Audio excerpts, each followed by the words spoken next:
Happy heresies and welcome to the desert of the real. It's the great escape. You don't like my point of view. You think I'm insane, but we are indeed forever trapped in Carrie's prom night unless we can find the way out of here. There must be some way out of here, said the Joker to the thief, and that's why you have arrived at the Virtual Alexandria.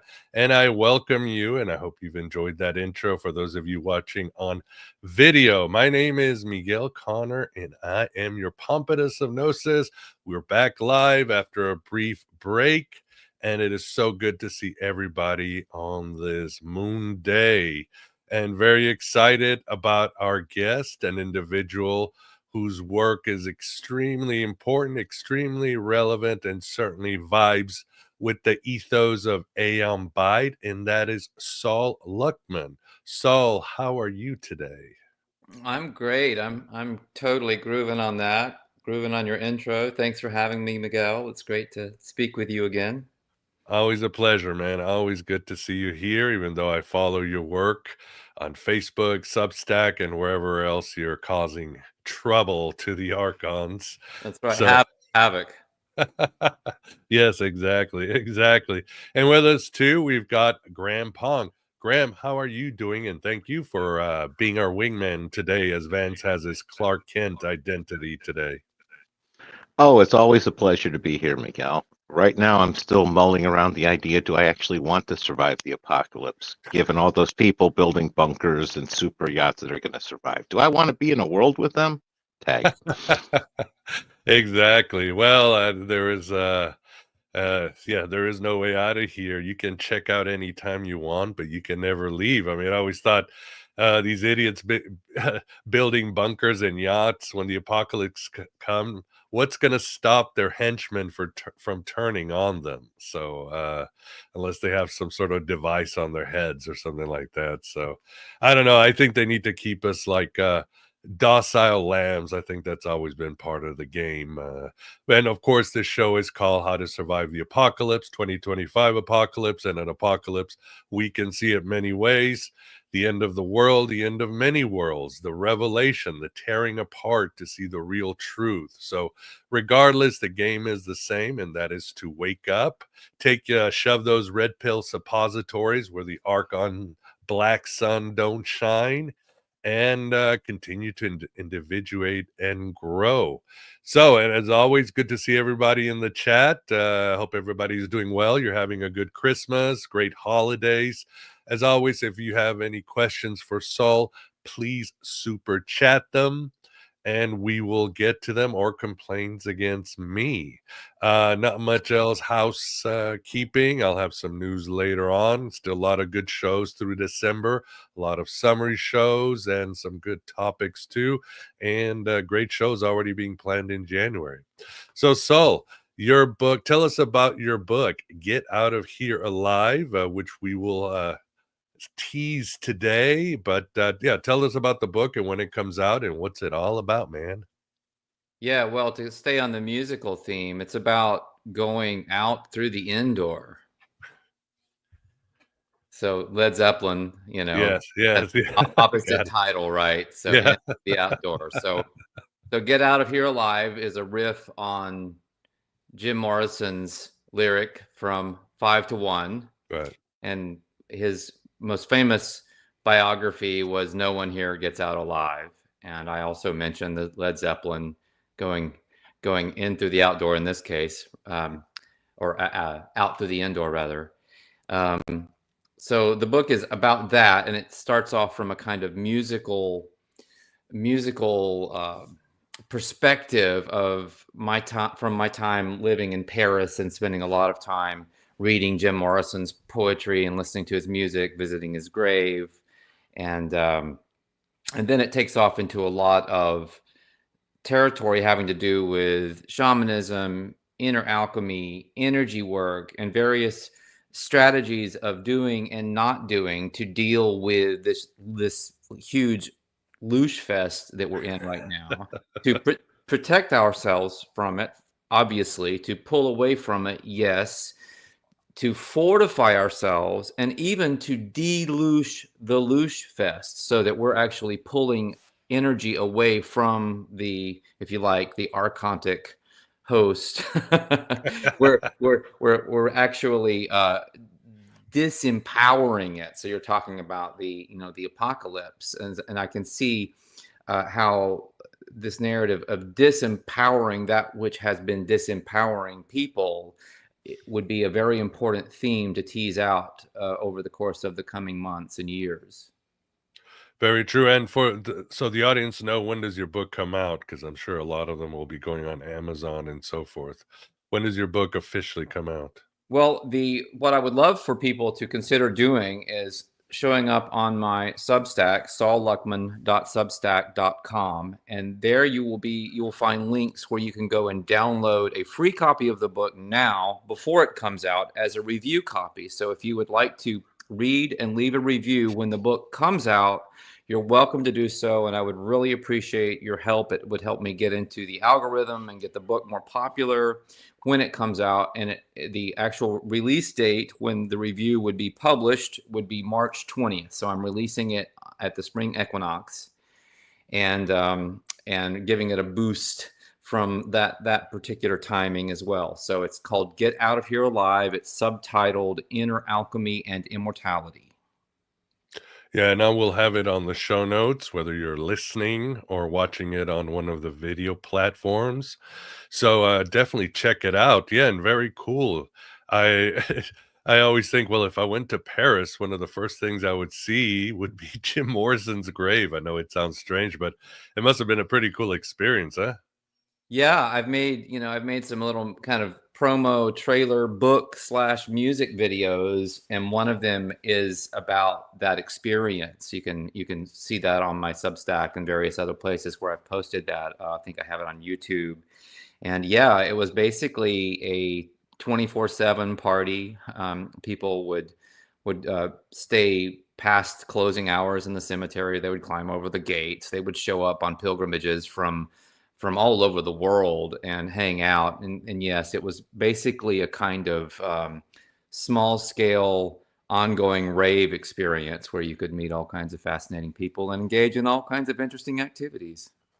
Very cool. Yes, recently we had Paul Wild, sorry, and he talked about his spiritual biography of Jim Morrison. It was very cool. So I'm glad Jim is getting some sort of resurrection, especially as a modern shaman and a leader of the mystery tradition. But what do you think? I mean, you have an individual, let's say Jim Morrison, and others we've talked about, Elvis, David Bowie. I mean, and it seems that they break so much ground, but they never last long enough. Even I mean, even with Bowie, his body was broken by the end of the 20th century. He had a heart attack in the early 21st century. The damage was done. He was never really himself. But what do you think swallows individuals like Jim Morrison, and what can be done? Or is that just part of the archetype?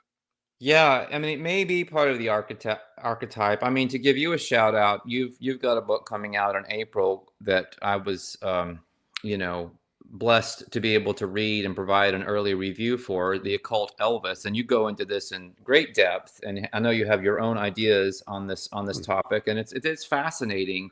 If you look at it from an alchemical perspective, basically they begin contemplating their own destruction. It's essentially what they do is they stare into the black sun, the central sun, Mhm. and it sucks them in and destroys them. I think that's the short answer to your question. So that's the archetype of archetypes, really. The Mhm. central sun is, and when you basically begin flowing into it without having fortified your personal power enough, it can destroy you. And you ask the question over and over again, why would somebody like Elvis destroy himself in the way he did and go down that path? Right. And I think the answer, you can look at it certainly from a psychological standpoint. You can bring in Jungian psychology if you would like to, but I think the alchemical answer is the most satisfying to me, and it's that they basically get on a path that has such gravity that they can't get off of it. Mm. Exactly. Yeah, I mean, I do give possibilities, and in this new David Bowie book that I'm writing, I think I'm on my gotta start my 3rd draft, and, of course, at the end of the day, I'm speculating. I wasn't there. You never know what's deep in the heart. You can relate to somebody who had issues with drugs and other things, but we'll never know. But what are they attracted to, Soul? The what? The secrets of the universe? Or what is this black sun you're talking about? Well, the black sun, from an alchemical perspective, I mean, we see references to this all the time. It's all over the world, and it's just it covers ancient and even some modern architecture. It's laced through Freemasonic thought, and it's everywhere, and it's always kind of staring you in the face. I actually think of it as the archetypal energy of like a Kali, it's sort of the destroyer. It's Mhm. also probably the progenitor of many things too, because there's this idea that you could go into the black sun and kind of come out the other side. There's some people who believe that, where the wormhole becomes or the black hole becomes like a white hole, on the other side, and it births a new experience and that kind of thing. So who knows for sure if that's how it works? But in any case, it's a phenomenon that gives rise to a lot of the weird physics that we experience, and the both the more Newtonian gravitational aspects of our so-called reality, and the quantum effects, where it's kind of assembling and disassembling particles into waves, all the time. So Mhm. it's kind of this player that's really not acknowledged in mainstream science. So it's very hard for anything to be explained because this massive piece is missing. Yeah, I mean, yeah, Kali is sexy. I mean, we all want to be in the halls of Valhalla drinking and doing poetry, but there's just something really sexy about Ragnarok, right? Destruction, becoming a hero, seeing what's on the other side as everything falls apart. So yeah, I can see the Black Sun being very attractive to especially those who are sensitive, right? Looking for the bigger questions in life, and often people who are broken, right? We're broken and we want to know why and what to do about it. Well, the thing about it is that the people we've been talking about developed a certain amount of personal power. And Hmm. we could talk about how they did that. In some ways, they stole or inadvertently took power from their fans and from the attention that they received. This is a one of the reasons people want to become famous, is that it's a shortcut to personal power in many ways. Hmm. But when you get that and you haven't done the inner shadow work, which is one of the subjects in my book, you're not balanced and strong enough to be able to wield that kind of power. It might be great to have it, but can you actually use it productively without having it destroy you? And so that kind of power inevitably seeks power. And the big power is the central sun. And so it's like getting into a kind of power struggle with something that's much greater than you and that you're not prepped to be able to withstand. And the idea is that if you develop enough power, you can kind of go out into that territory and not be destroyed by it, not be sucked in by it, but skirt it. In the same way that in shamanism, shamans who are lighting the fire from within and going out into the great sea of awareness around us, they can fly past the eagle. They can Hmm. fly past Sentiatl and not be eaten by it. And that's probably, Sentiatl is probably a reference to the Black Sun. No, makes sense. Love it. Yes, and as you read in my book in Tribes, if you're gonna find somebody who's mentally fragmented and a drug addict and out of his mind, it's gonna be the shaman. That's how sometimes they end up that way because yeah, they're going to places where you might not just come back, and that's what Yeah, people right. like. That's the archetype for one of the common ways of seeing that shamanic energy. I don't think it's necessarily how it has to be. There's nothing that that is built into that archetype that says you must be self-destructive. And I've met very very wise, powerful people on that path who didn't strike me as self-destructive at all. So I know it's at least positive, or it's possible rather. The question is, if your goal is to get out of here alive, can you amass enough power, and can you do it in a responsible enough way to go to the next level, which is basically cheating death. It's giving a single finger salute to the Grim Reaper. It's blowing this popsicle stand, and heading off into other experiences. And of course, I'm assuming it's a play on words, right? Get out of here alive. Most people aren't even alive anyway. Most people are dead, right? I mean, just living, being truly alive is a victory in itself. Yeah, I write song lyrics, and I've got a couple lyrics that speak to this. One is the Walking Dead don't realize that only the empty vessel can become full. Mm. you know the idea that people are dead is also something I address in lyrics that go, most people cheat life, why not cheat death instead? Well said. Yeah, as the Gospel of Thomas says, you will not taste death if you can decipher Jesus's words. So Right. it, it's all there as the mystics have said it. So central to your book, and of course, a lot of your work and interviews that we've done, is the idea of the simulation. We are not in a real world. Tell the audience about your ideas of what the simulation is, and how do we break through it? How do we break on through to the other side? Quoting Mr. Morrison again.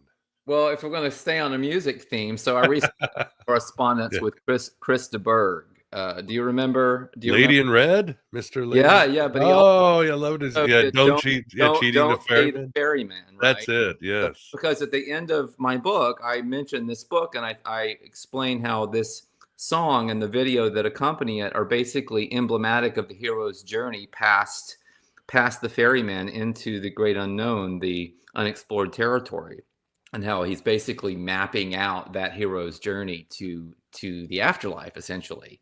So it's very, very fascinating. But he at least gave me some positive feedback. I had reached out and said, "Hey, you might find this interesting," and he said, "Really cool," and that kind of thing. So people go watch the video. It's a 1982 song that Yeah. still has a lot of relevance these days. Don't pay the ferryman. In terms of the simulation, I know it's very trendy for people to think that we're in some kind of mechanical simulation. And I know that we have all of this push towards AI and transhumanism, which would support seeing things that way.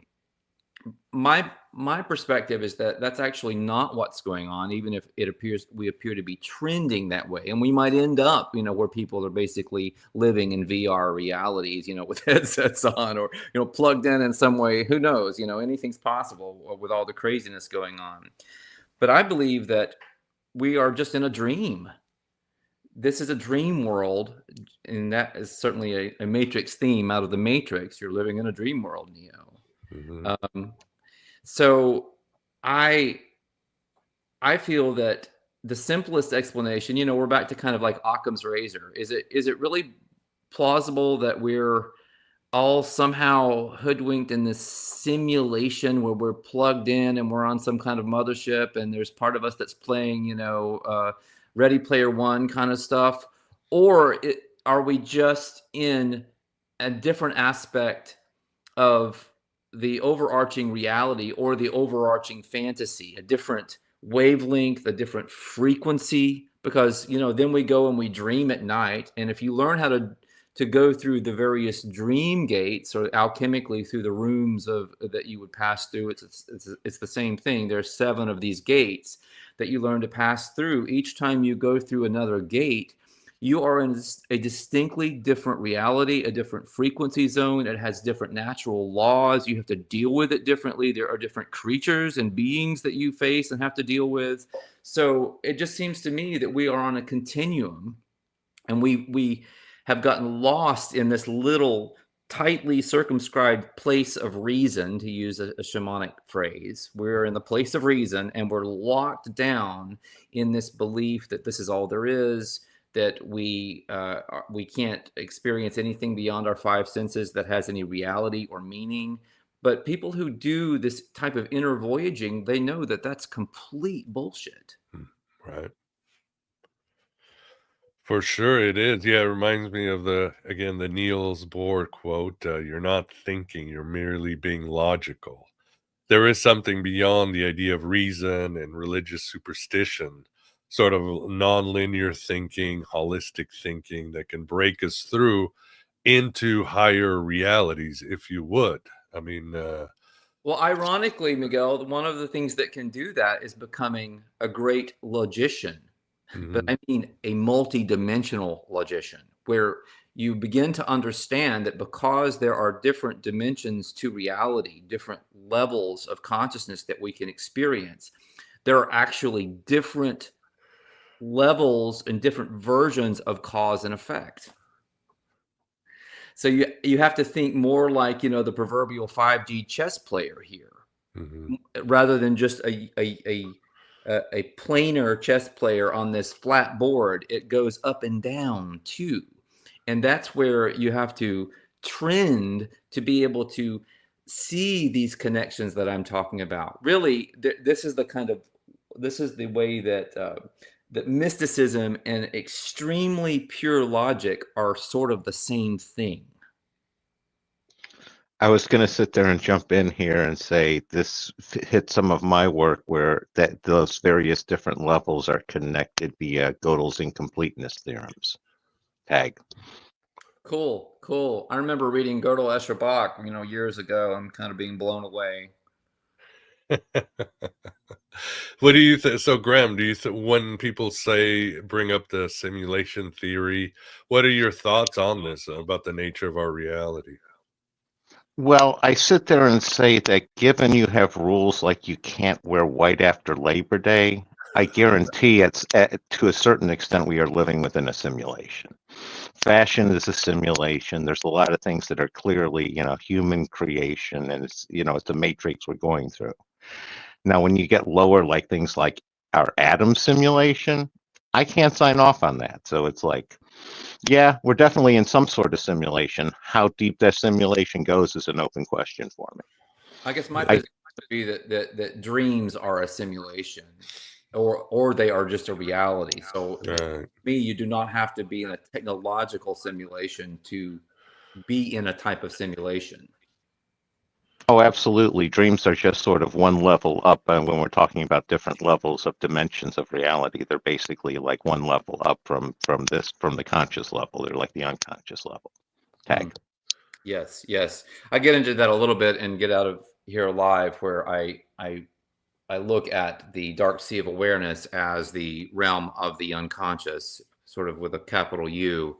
And that would be, in this model, that would be the wellspring for the conscious reality simulation that we're in. It's really the unconscious reality simulation, back to your point, Miguel. But yeah, so all of this would kind of well up from what Jung was exploring, the territory that would be the dream world, the other world, the dream time, however you want to describe that, where we can activate our dream bodies.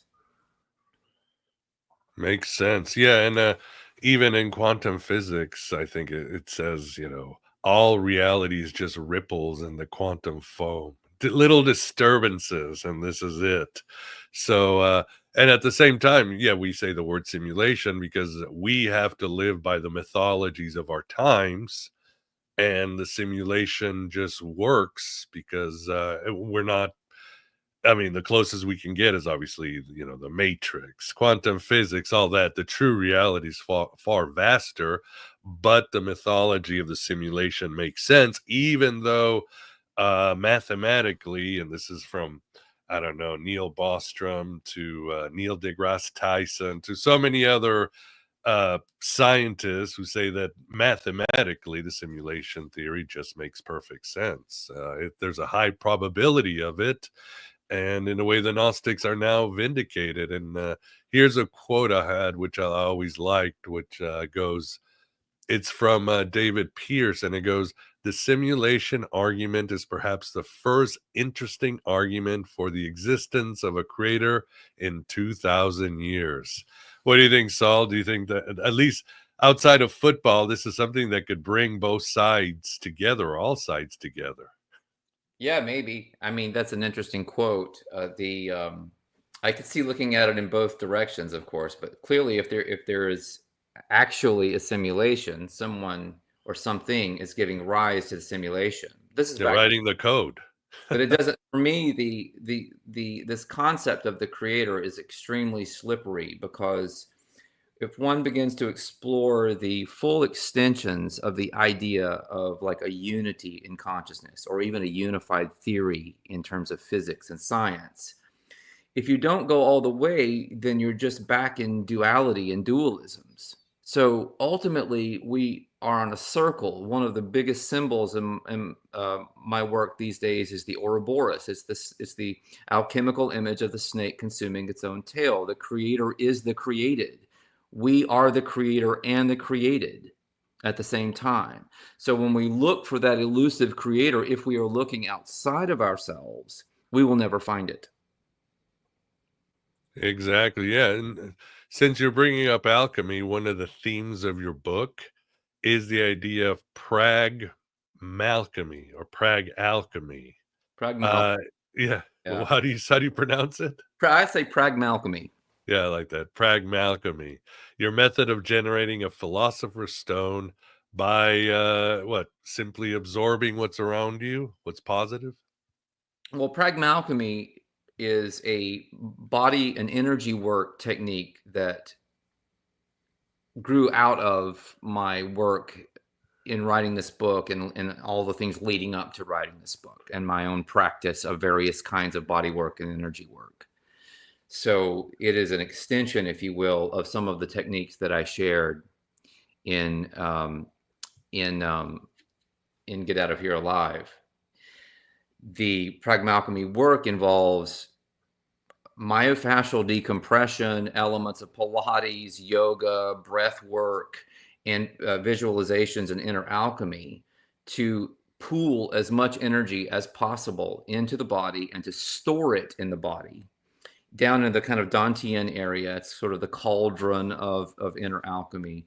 And when you begin storing it and packing it down into that area, it begins to create a more concentrated area of energy. Certainly the Taoists and the Qigong masters, they understand to some degree what I'm talking about. Right. This Yeah. is what they were so focused on, was actually working that Dantian area as the seat of personal power. This is also, if you get into shamanism, like Castaneda's work, Don Juan, they always talk about that area is the seat of personal power. And literally shamans could extend an energy beam or a wave or a hand-like thing out of that area and accomplish real-world feats. You have Don Hinaro holding himself up in a waterfall by using the energy from his little Dantian area to hold onto the sides of the running stream. You know, he should have fallen to his death, but he didn't. He was able to do that. So, you know, assuming that that's a possibility and not a work of pure fiction, although that's another question we could get into, is what is fiction and what is reality. Exactly. That's very interesting that you can actually use this power in such worldly ways. The idea is you can also use it in otherworldly ways, i.e., getting out of here alive. No, it makes sense. And yeah, I love all the alchemical stuff that I was reading in your book. At the same time, we are talking about simulation, how to break through it, but there is, of course, there is always an adversary. And in your book, you bring in the dragon, and I'm thinking of speaking of alchemical, the very alchemical movie, John Borman's Excalibur, and Merlin going, "Can you see that dragon all around us?" But of course, yours is the negative one, because this is the dragon that feeds off our loosh. Maybe tell the audience a little bit about your conception of the dragon. Sure. Yeah, that's certainly a main theme in the book. You read my last book, which was called The World, Cult, and You, and I Yeah. called this same entity or collection of entities the great parasite. So Mhm. I switched my metaphors in Get Out of Here Alive, and I was working with the hero's journey. So I needed something other than a parasite, and the dragon seemed the most obvious choice for that. So the dragon is basically a version of the great Archon, the Demiurge, Saklas, Yaldabaoth, those types of beings, Jehovah. Yeah, I yeah. Our go friends. there.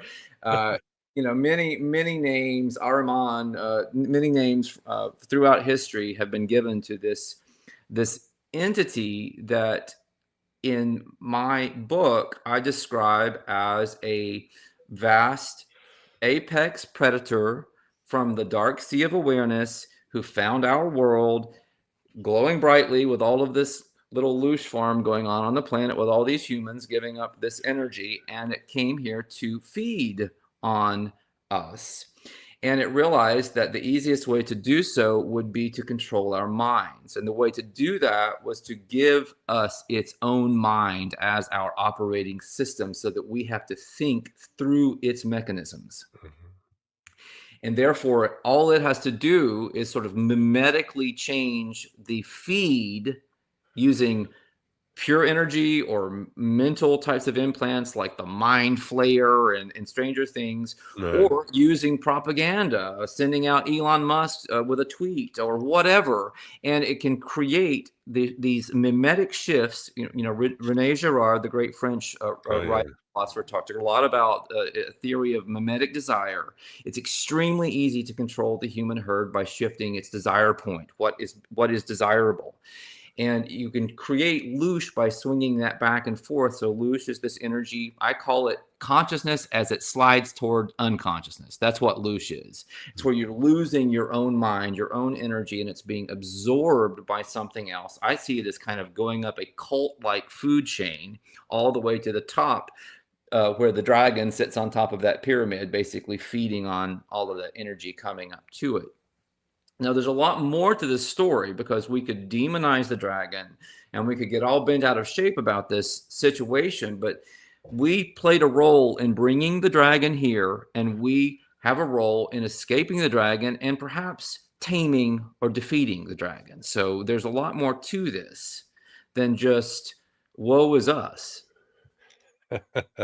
Yeah, getting angry at it it's a paradox. It plays into its hands, going, Exactly. to As soon as fight the you do that, empires, to be you're being infected by its moved. derangement. Yeah. Yes, as soon as you go to victim consciousness, you are giving up your power to the very thing that you're upset with.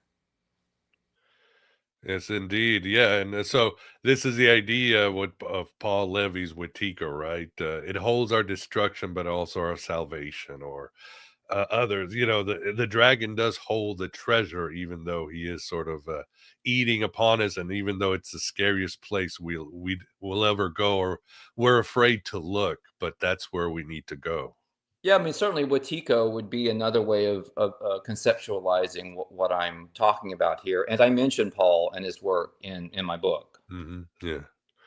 Yes, and we recently had him, and yeah, he talked about quantum science and all that. So it's really good. And on an interest, I know this is kind of a side note, but like, we're looking for ideas in music, and David Bowie talks about mind parasites in his what's the album he did, as an apocalyptical album, Diamond Dogs. Of course, he was very much influenced by William Burroughs, Sol, and I'm sure William Burroughs was into the mind parasites loosh, like, way back into the 50s and 60s. So he was a pioneer in this sort of Gnostic stuff. But Oh, yeah. I I mean, always Naked go ahead. Lunch is basically all about that.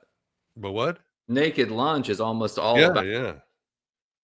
Oh yeah, very much. And of course, he was studying, the Mayans, getting ideas. Of course, and then Carlos Castaneda. He was into the whole South American mythology. That's insanely Gnostic. It's really all about Archons and mind parasites. It's pretty amazing how universal this idea is.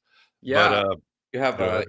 all kinds of different terms for archons that come out of the Mesoamerican shamanism. I mentioned some of Yeah. those in my book. It's amazing how on the pulse of that they were, and like you said, how aligned with basic Gnostic concepts that all is. Because it's gotta be true in some way or another. But I was so exhausted from our daughters having their big performances in the Nutcracker and all this holiday stuff. So I know I'm weird, but I like to watch a nice horror movie to relax and make myself feel better. Maybe it's a catharsis. So I put on Smile too, because it was, I don't know, free on Paramount or something. And I was like, well, this is pretty cool, because both movies, Smile, all are about this mind parasite being that takes over your head and then creates all these illusions of insecurity and scares you. And so what it's doing is just feeding off of your insecurities, your anger. It's creating illusions about what people are doing to you and what you're seeing. And before you know it, it's completely fed off of you, and it just moves on to the other host. So I know that they don't go much into the mythology, but whoever did the movie obviously must have some idea Of course, as somebody says in the chat, yeah, you've got Colin Wilson's The Mind Parasites, one of the first really mature concepts of this idea. And of course, well, 2,000 years ago, the Gnostics and their idea of the counterfeit spirit was straight out of The Mind Parasite. So it's all there, man, isn't it? It is. And one of the things I find fascinating, but not particularly surprising, is that people talk about this mind parasite. They write books about it. They include it in movies. This character shows up all the place. But rarely does anyone ever talk about what you can do about it. That's my next question, even though that's one thing nobody wants to tackle. Yeah, people, I mean, everybody just stop listening, unsubscribe to my channels right now, because you probably don't want to hear what I'm going to say, but there are strategies for actually dealing with this situation. And, you can go into disbelief about that, or maybe I'm triggering people right now. I know I always do when I bring this up, because I feel like I get completely tuned out. Right. But that's the whole point of this book, is what you can do about it. Mm-hmm. Exactly. Well, let's get into some techniques. And I agree with you. I think people think that just studying about these villains or these forces that are against us is enough, and going down the rabbit hole of the grand conspiracy and the levels of archonic layers, and you and I have talked about it, is a solution, but it's not. I mean, I know that Jesus said the truth will set you free, but people don't realize that the freedom will eventually destroy it unless you do something with it and alchemize this freedom. So, it's almost interesting, Sol, because I will, for example, if I put some shows on stuff like Archons and conspiracies, my channel will do well. But if, like, during Christmas, I'll put shows on ways to get your mind together, ways to deal with your addiction, kind of helpful stuff, my ratings tank. In fact, I'm like pretty broke this holiday season because I put all these shows and I'm like, oh my God, how am I going to buy presents? Even though I knew it's the right thing to do to put out the solutions. But it's almost like people don't want the solutions. They just want the narrative, right? They want to see the conflict, the dopamine. Yeah, they want to be victims. They're accustomed to being victims, so they're more comfortable being victims. Yeah, I also think it's the dopamine too, because sometimes sometimes I'm like, God, it's so intriguing, and we all love grand narratives. And it's a lot easier than the inner work, don't you think? I mean, the inner work it's work. It's a lot of work. It is a lot of work. It really, really is. I mean, there's a lot of payoff to it, especially when you hit a certain level, but getting into a place where you can engage this process does take time. And this is the reason, Miguel, that I spent the first half of the book talking about things to stop doing, ways to pull your energy back by that shamanic not doing. So doom scrolling, just simply stop. Listening to truth, like serious hardcore truther channels that focus on all the rabbit holes, simply stop. Political arguments, religious debates, simply stop them. There's a lot of things to do. And then at the same time, there are things you can do that don't involve anything extra, like just pursuing a passion, following your bliss, the things that give you energy just because you love doing them and they're wholesome. There's the whole idea of simplifying your life. I bring in stories that have to do with Thoreau and Peace Pilgrim and other people.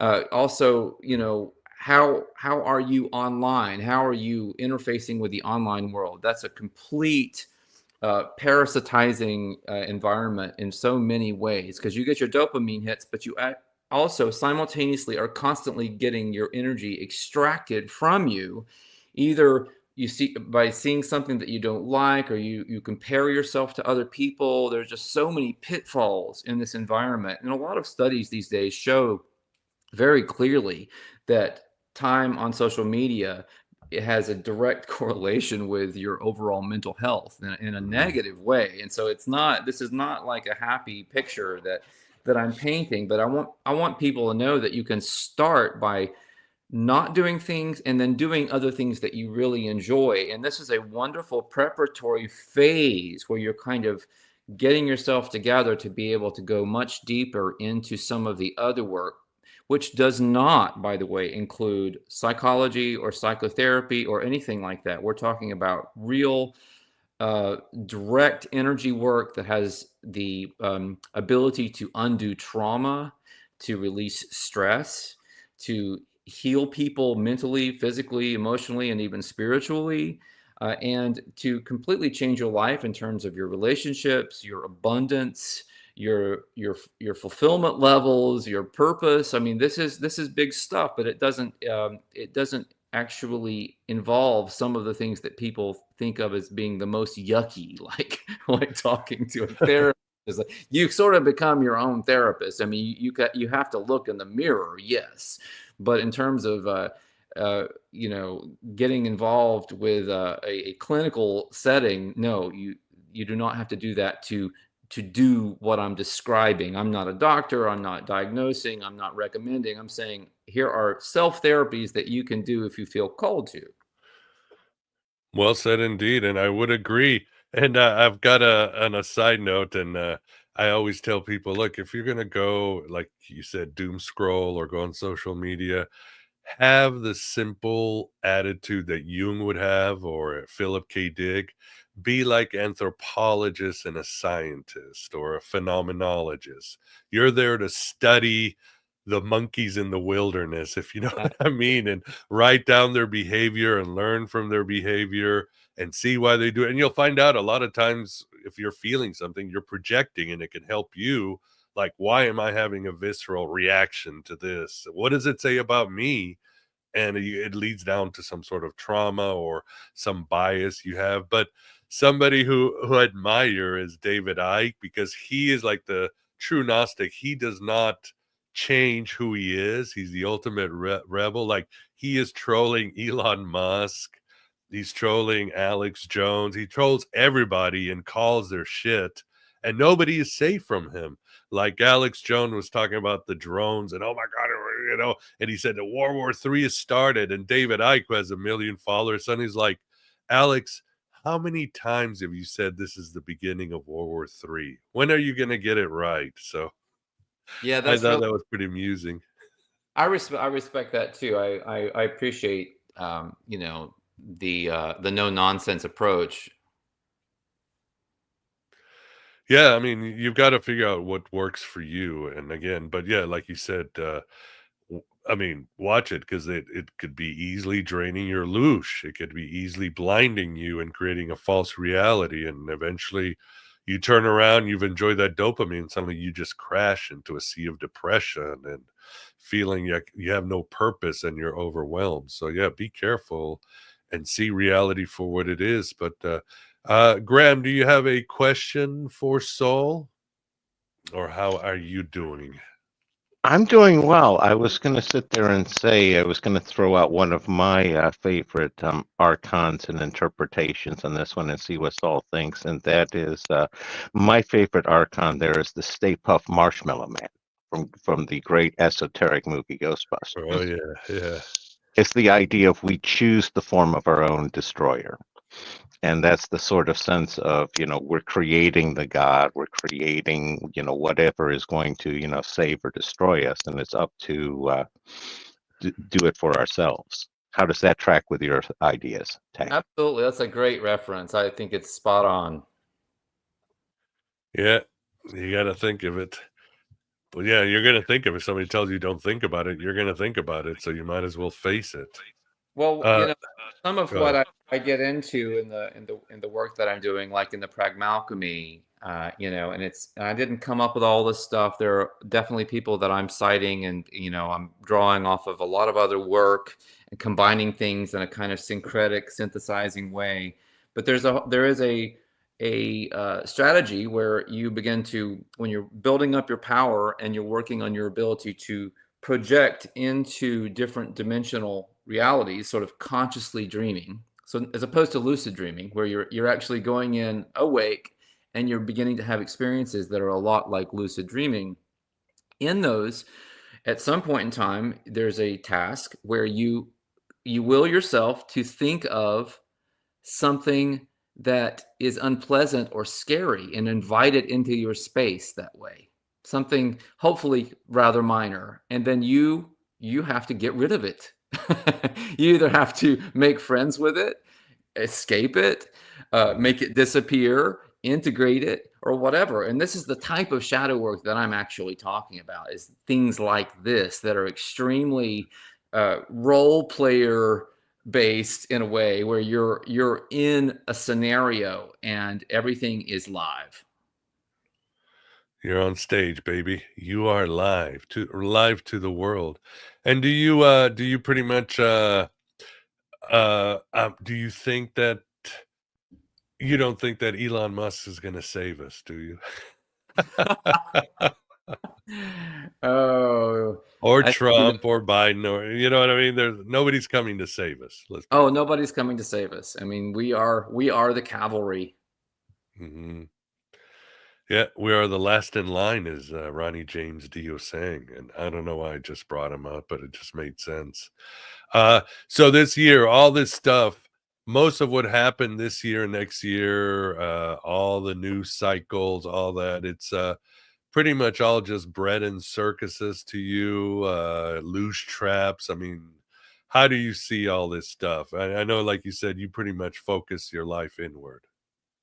Yeah, I do. It doesn't mean I'm not aware of things, but I don't really spend a lot of time, in the news cycle these days. Things filter through to me, that's fine, but I don't go looking for a lot of information.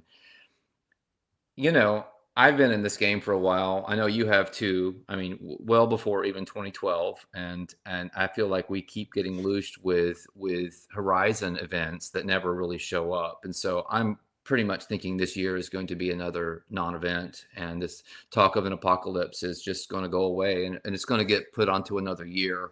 And things will continue to trend badly if you have a negative aspect or a negative perspective on things, and they will trend maybe in a more positive direction if your life is moving in a more positive direction. We don't share the same reality, folks. We live in different realities, even if we're sitting in the room with each other. My world is not your world. This is pretty much admitted in quantum science, and my concept of the dreamscape and the kind of mental scape that we inhabit goes way beyond the quantum. But the quantum is always, wanting that little particle to happen. But I'm saying there are no particles.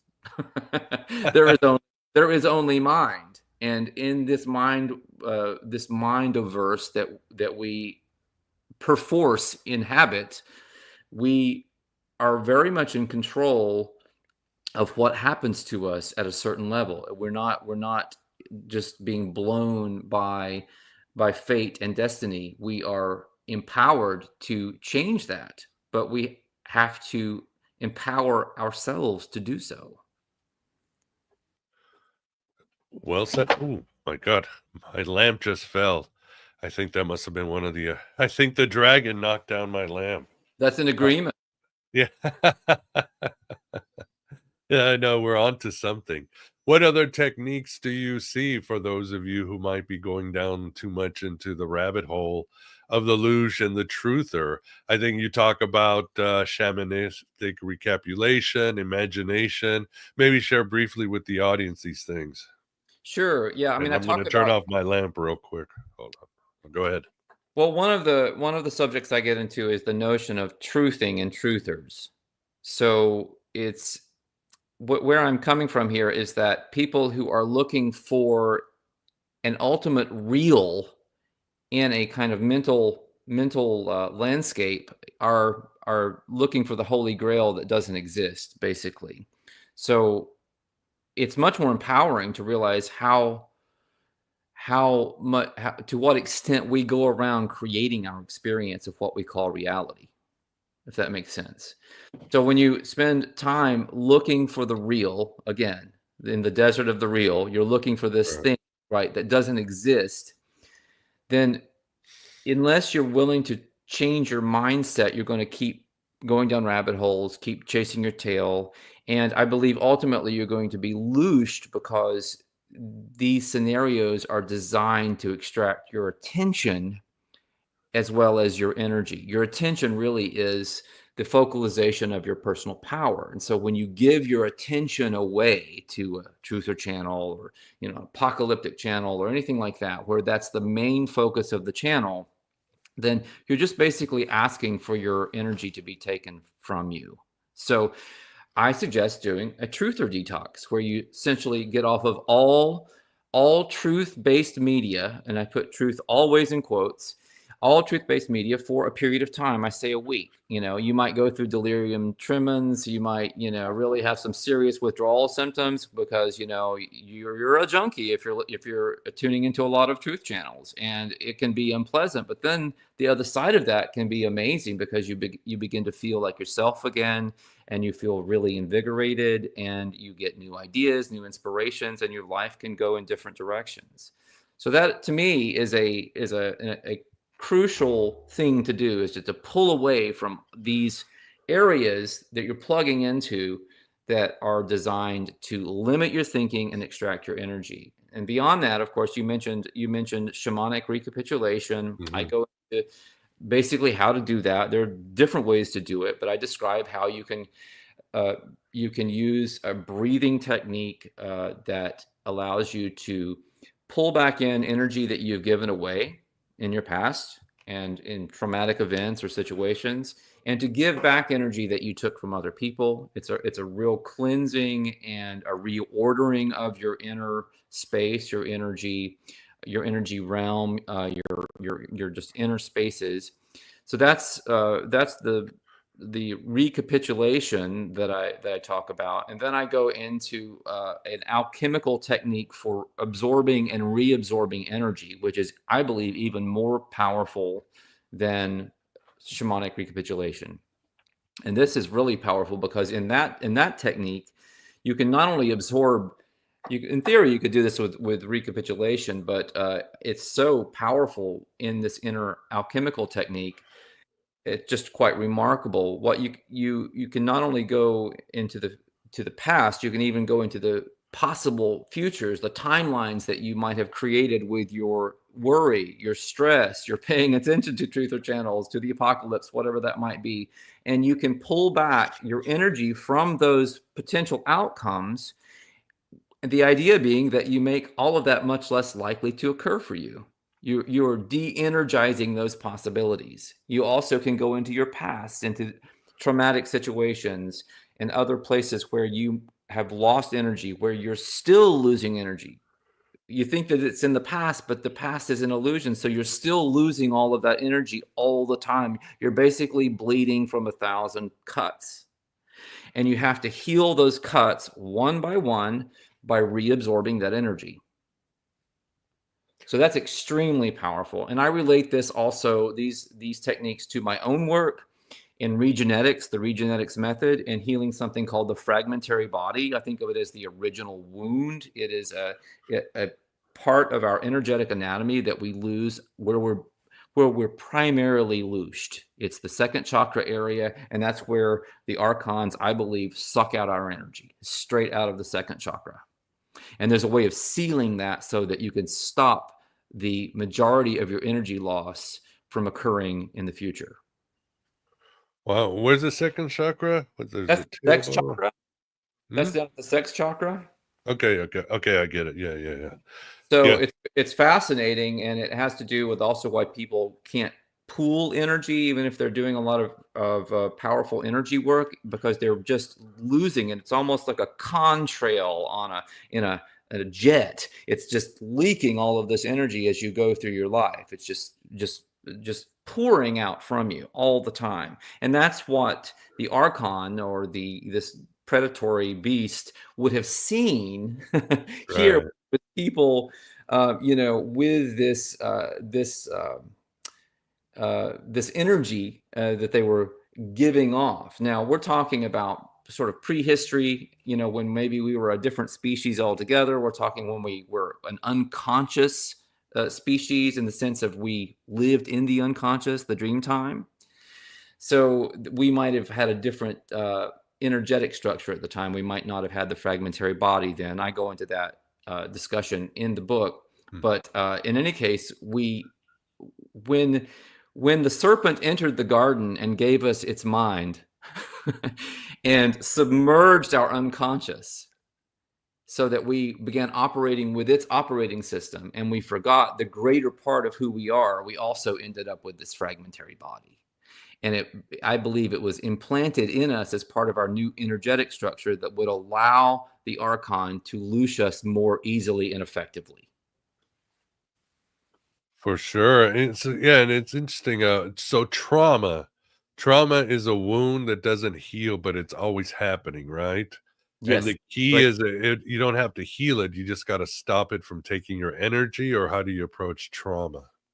Yeah, there's this psychological, psychoanalytic approach, but I find that the most effective way, and again, I'm not a doctor, but that I've personally experienced and I've witnessed that energy healing at the level that I'm talking about can heal trauma and can basically change the survival or coping mechanisms, the dysfunctions that resulted from the trauma.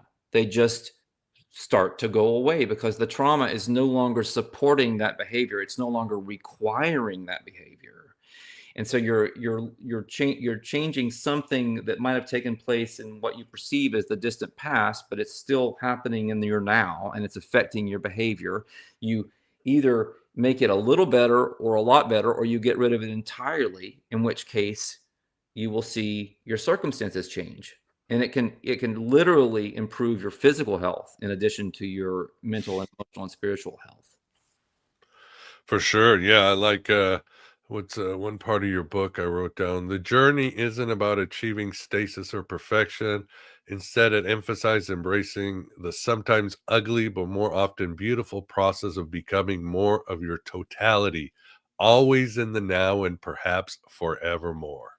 So that looks like individuation to me, isn't it?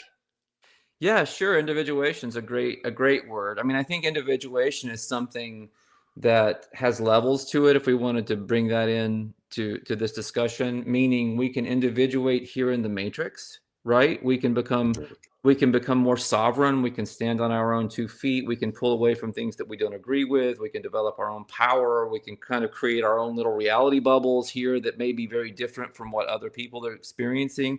These would all be steps of individuation. Beyond this, there is the whole idea of raising your power to such a point that you can begin to connect with your unconscious self more fully, with your dream body. Hmm. And then you can ultimately conflate with your dream body. And this is where you get out of here alive and you go on off into the dark sea and you have other experiences. And that to me is the next level of individuation. And where that leads is the final level of individuation, which is when you return to source as the creator. You are the prodigal son returning to where it all began and realizing that you're also the father.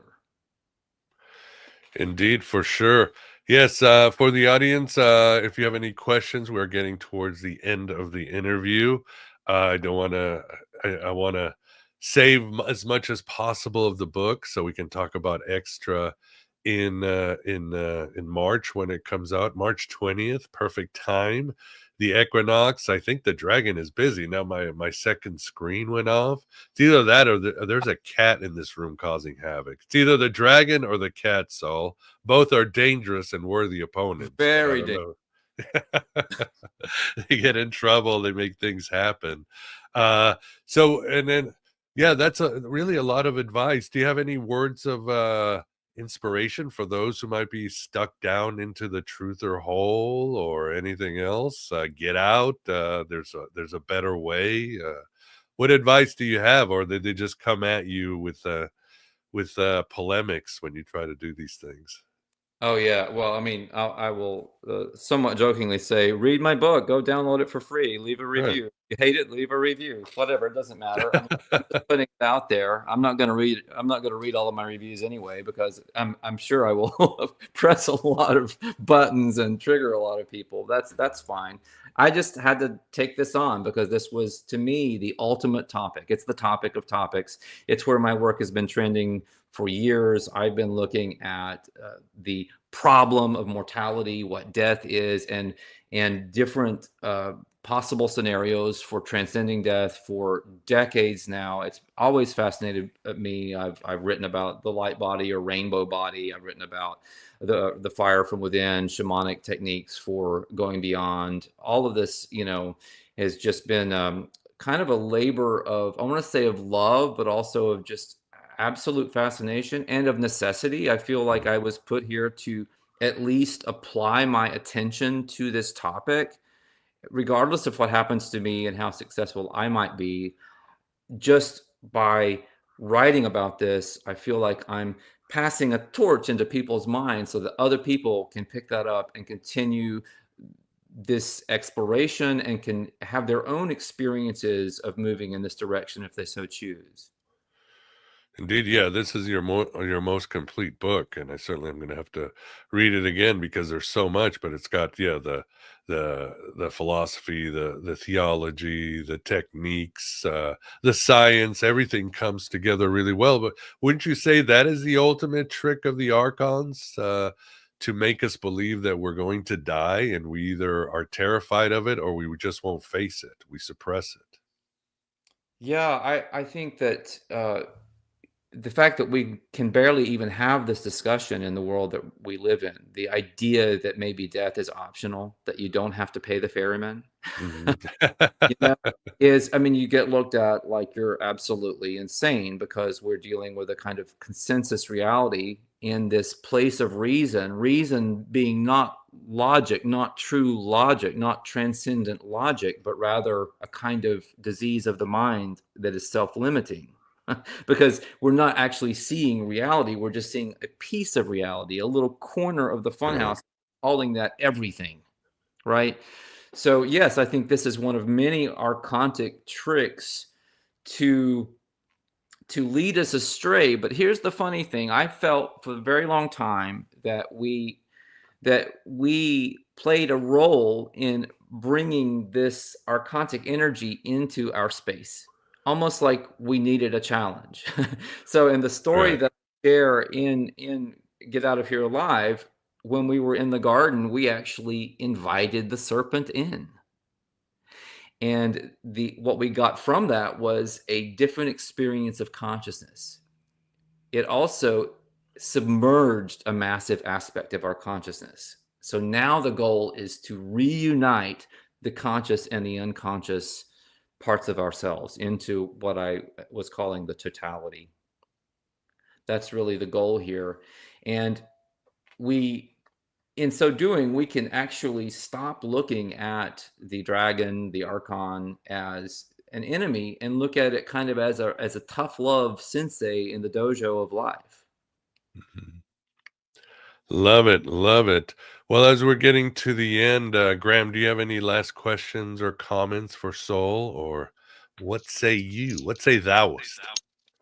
I was going to say, from my standpoint, I think, being afraid to die is sort of like a kid being afraid to fall asleep. It's just the same sort of process, only next level up. And I think too many people, their biggest fear is they're afraid to actually live their life. My last question for Saul is, I'm very familiar and love Castaneda's system. And one of the tie-ins that I have tentatively is the Castaneda's eagle is basically what the ancients were talking about with the phoenix. And I see that as a way to maybe tie in some of the traditions together. What do you think, Tag? Um, yeah, that's very interesting. In some ways, I can see that point because in flying past the eagle, you are growing your wings to explore the territory beyond. So, yes, alchemically speaking, the phoenix is actually a terminology for yourself when you arrive at the totality of your being and you can fly forward from that point without ever having to touch the ground again. It's actually a reference to a stage of the individuation process. Interesting. Thank you. Yeah, cool. I mean, that's very interesting. I hadn't really connected it to the eagle or the black eagle, but that's I could see how you made that connection. Very Yeah, the true. idea, the redemption, the reforming after time, and the consumption. That's where I was getting it from the ancients. Yeah, Yeah, I like thanks. that. I like that. I've always been fascinated by that particular figure. It's that it's again it's that motivating factor. Or it could be also it's the central sun, the black sun, that is the ultimate challenge. That we learn to navigate, and in so doing, we transform into the phoenix. Very cool. Well, awesome. Well, thanks for that, Graham. And for the audience, thanks for being here. As always, please support AM Byte in any way you can. Like, subscribe, all that good stuff. Don't forget, you get right now there's 30% off the Virtual Alexandria Academy with the code Solstice, or you can get all three Astronosis conferences for the price of one. But however you can, please support this show. Tomorrow we will have Chris Knowles and Gordon White do a little summary also of 2024 and see what's in stall for 2025. I know a lot of people, of course, have questions about the drones, and Chris has a lot of information about that. So we'll check it out. And of course, Chris and Gordon will tell us their spiritual techniques on how to navigate this simulation as it goes through. Well, one more time, Sol, where can people find out more about you for those listening? And of course, I'll have it on the show notes. But send them to your Substack. That's where they Yeah, download your book. that's my hub. That's my hub. That's your hub. Solluckman.substack.com. And we got to get you over on Substack with your book coming out. And we could definitely do a conversation on Substack. I'd love to chat with you when your book comes out. Sure, I'm game. I am game. Yeah, let's talk about that, Elvis. Thank you very Thank you very much. much. Thank you very much. Awesome. Well, again, I'll say thank you for the audience for being here. Interesting.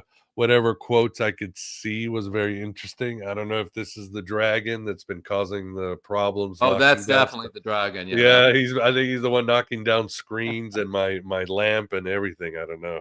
Probably needs to go use the cat box, or else, well, he'll let me know. But yeah, for the audience, thanks for being here. Yeah, and first I'll say, Graham, thanks for keeping us company on this journey. Always wonderful, and it was great to have a chance to knock some ideas back and forth with Saul. Thanks, Saul. Hey, thanks, Graham. Yes, Saul, as always, it's great to have you on the show. And of course, we look forward to talking to you in March about the book, and yeah, and going to hang out in in those Substack domains. Yes, absolutely. Hey, Miguel, thank you so much once again. I really appreciate that, and I'm happy for your channel and everything, looking so onward and upward that you've got going on. Oh, well, thank you very much. Thank you. Yeah, here we go. I would have to do the audiobook, and I'm like, I need to get an Elvis accent because there's blocks where I quote him. So I gotta master my Elvis accent. David Bowie could do a perfect Elvis accent, and you hear him a lot. It's Oh, it's that's funny. it, Did it's freaky. so I was finishing your book, and the new Elvis Christmas special documentary came out. Have you watched that? No, I haven't They had just that put that chance. on Netflix, and it was absolutely fascinating. Oh, I'll check it Check out it this out. weekend. Yeah, it's really good. Thought of you. Awesome. I'll check it. I'll definitely check it out. So awesome. Well, yeah, Saul, thanks for everything you're doing, and thanks for being here. And for everybody else, we shall say goodbye, the dragon and I. And we will see you guys later tomorrow. And I hope everybody has a good evening. Stay warm, enjoy your holidays, stop letting them loose you, write your own gospel, live your own myth, and take care, everybody, until we meet again.